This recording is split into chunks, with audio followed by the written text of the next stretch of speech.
There is no way to achieve instant yogic realization. There is no automatic technique. There is no pill one can take to suddenly become enlightened. The sages ensured that we understand the needed patience, persistence, and efforts required in the various accounts of realized souls and how they achieve their realizations. The young boy who was asked to take 2 cattle to the forest and only return after the herd reached 1,000 is a good example. Many years went by for this process, and much growth and learning had to occur to face and overcome all the difficulties.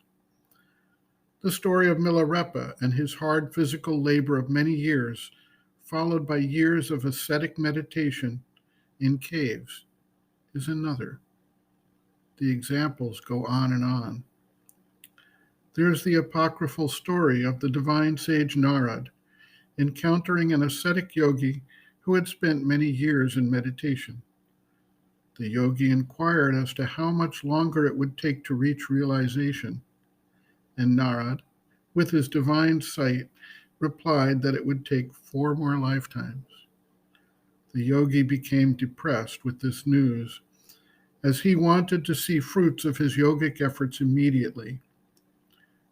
Narad went on to see a devotee singing and dancing ecstatically beneath a great tree.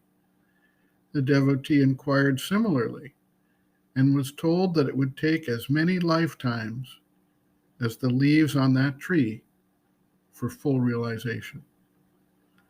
The devotee wept with joy, saying, "I will finally achieve realization."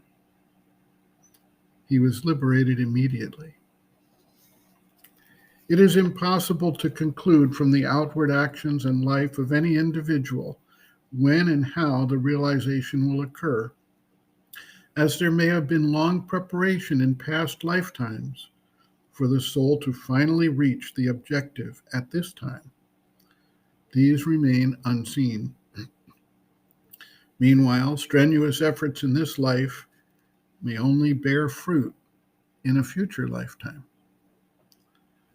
All of this becomes much more difficult and requiring of time when the goal is not simply liberation from life into the absolute, but supporting an evolutionary cycle to a new stage of consciousness and the consequent complete changes and modifications needed to the existing mind-life-body complex. Not only does the seeker need to be freed from the bondage of the mind, the desires and urges of the vital, and the immobility and fixed habits of the physical, but there remain the subconscient and inconscient embedded instincts and responses on top of the pressures of the outer world and its reactions, the society's framework, and the pressure of one's social network in the form of expectations and demands. This process necessarily requires extreme patience, perseverance, and the will to proceed regardless of any obstacles one finds in one's path. Instant yoga? Not a chance. Sri Aurobindo writes, quote, "It is a mistake to think that any path of yoga is facile, that any is a royal road or shortcut to the divine, or that there can be, like a system of French made easy or French without tears, also a system of yoga made easy or yoga without tears. A few great souls prepared by past lives or otherwise lifted beyond the ordinary spiritual capacity may attain realization more swiftly.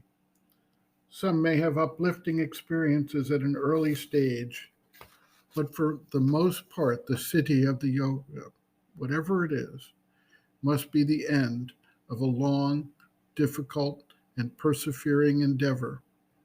One cannot have the crown of spiritual victory without the struggle, or reach the heights without the ascent and its labor. Of all it can be said, difficult is that road, hard to tread like the edge of a razor. End quote. Reference, Sri Aurobindo, Integral Yoga, Sri Aurobindo's Teaching and Method of Practice, Chapter 10, Difficulties in Transforming the Nature, the Resistance of the Nature, pages 271 to 273.